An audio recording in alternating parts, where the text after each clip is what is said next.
মেসিদের বিশ্বকাপ শুরু হয়েছে জয় দিয়ে। আলজেরিয়াকে ৩-০ গোলে হারিয়ে শক্ত বার্তা দিয়েছে বর্তমান চ্যাম্পিয়নরা। কিন্তু জয়ের আনন্দের মাঝেই নতুন এক চিন্তায় পড়েছেন কোচ লিওনেল স্কালোনি। দলের সবচেয়ে গুরুত্বপূর্ণ পজিশনে স্ট্রাইকার হিসেবে কাকে খেলাবেন, লাউতারো মার্টিনেজ নাকি হুলিয়ান আলভারেজ? বিশ্বকাপের শুরুতেই সেই পুরনো দ্বন্দ্ব আবারও সামনে এসেছে আর্জেন্টাইন শিবিরে।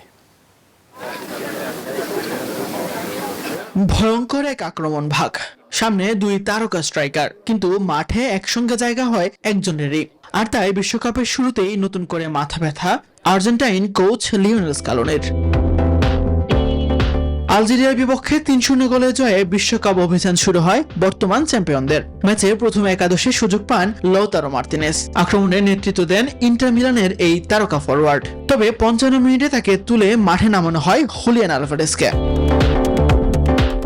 বিশ্বকাপের আগে নিয়মিত একাদশে ছিলেন হুলিয়ান আলভারেজ, তবে চোট কাটিয়ে ফেরার পরও তাকে বেঞ্চে বসিয়ে রাখেন লিওনেল স্কালোনি। সুযোগ আসে লাউতারো মার্টিনেজের। সিদ্ধান্ত অনেকটা মনে করিয়ে দেয় কাতার বিশ্বকাপের গল্প।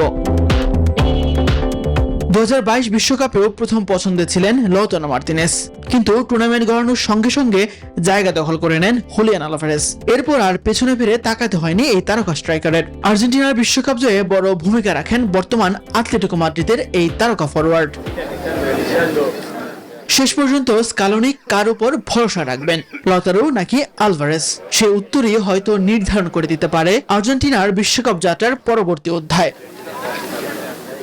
তাসবিহ শরণ, নিউজ 24।